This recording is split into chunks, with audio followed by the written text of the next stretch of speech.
Today, we're going to dig into this really incredible anonymous text from way back in the 14th century. It's called the Theologia Germanica. Now, it promises to be a guide to the best life, but its approach is, well, it's pretty radical. It basically turns our modern ideas of success completely on their head. The whole book really just hangs on this one profound question. I mean, think about it. We live in a world that's constantly telling us to build ourselves up, right? To achieve more, get more, be more. But this ancient guide says, nope, do the exact opposite. It suggests that real freedom, real peace, it's not found in adding things to your life, but in subtracting. So what's the core human problem that this text is trying to solve? Well, it's something we all wrestle with every single day. It's the problem of the self, the ego. The way the text frames it, our inner world is kind of a battleground between two forces. On one side, you've got a life run by self-will, and that's the source of all our inner conflict, our impulses, all that unnecessary stress. But on the other side, you have a God-willed life, and that isn't about being restricted. It's actually presented as the ultimate source of freedom and peace. So the real conflict isn't out there, it's in here. Now, I know this might sound a little abstract, but the real beauty of the Theologia Germanica is that it doesn't just point out the problem and leave you hanging. No, it offers a practical guide, a literal map for the journey from a life of stress to a life of true freedom. The text actually draws on this classic Christian mystical tradition, and it presents what's called a three-part map. You can think of it like an ancient, time-tested spiritual GPS for the pilgrimage from the self to the divine.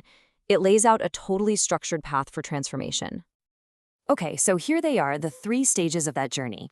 First, purification, or purgativa. Second, illumination, or illuminativa. And finally, union, or unitiva. A good way to think about it is like this. You're clearing the ground, then you're planting a seed, and then you're watching it blossom. So let's start with that first, and maybe the toughest step. The first stage, purification, is all about one thing, and it's a big one, the radical act of letting go. This is where the real work begins. The text uses this really powerful German word for this process, Gelassenheit. It's one of those words that's famously hard to translate, but it means something like a deep, profound surrender, a yielding, or even self-abandonment. It's the conscious choice to release that tight grip your own will has on your life. And to make it even clearer, the source gives us this amazing image for this act of surrender, slipping the leash. Just imagine that feeling for a second, that sudden release from the ego and the self-will that has been yanking you around your entire life. But this really difficult act of letting go, it isn't an end in itself. No, it's the absolutely essential first step toward what the text calls divine freedom. You're essentially letting go of a smaller, much more stressful kind of freedom to gain a much, much larger and more peaceful one. Okay, so once we start to let go, the path doesn't just stop. The second stage, illumination, is all about what we do in that new space we've created.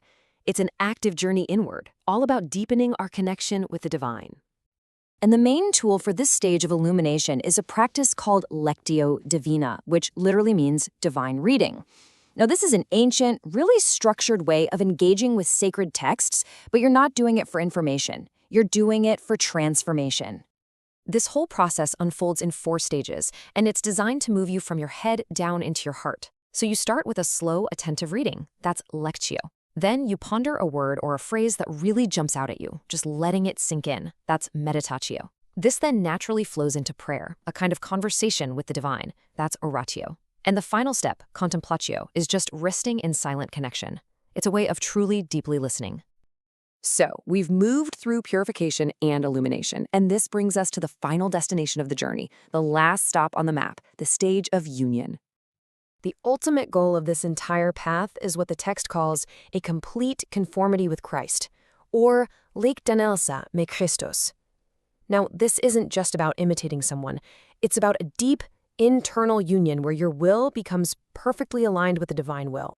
You know, the famous theologian Johann Arndt, who actually rediscovered this book centuries later, he summed it up just perfectly.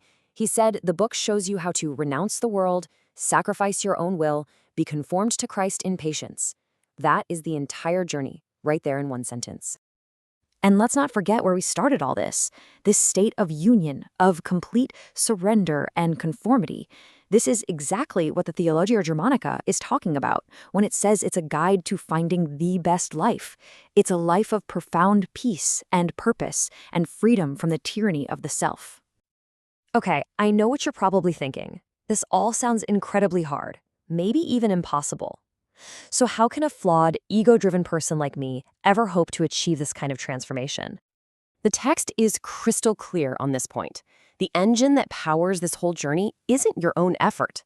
It emphasizes that the grace of the cross is greater. The entire path hinges on this belief that divine grace, which just means unearned help or strength, is totally available to help us overcome our own limitations. And this right here is maybe the most radical idea of all. This is not a self-help program based on willpower. The transformation described isn't something we achieve, it's something we receive. It's done not through human striving, but through surrender to divine help. So we end right where we began, with a question for you to think about. In a world that is constantly screaming at you to be more, to do more, and to have more, what would it actually mean to embrace this ancient path of letting go? How could a 14th century guide to self-abandonment radically change a 21st century life?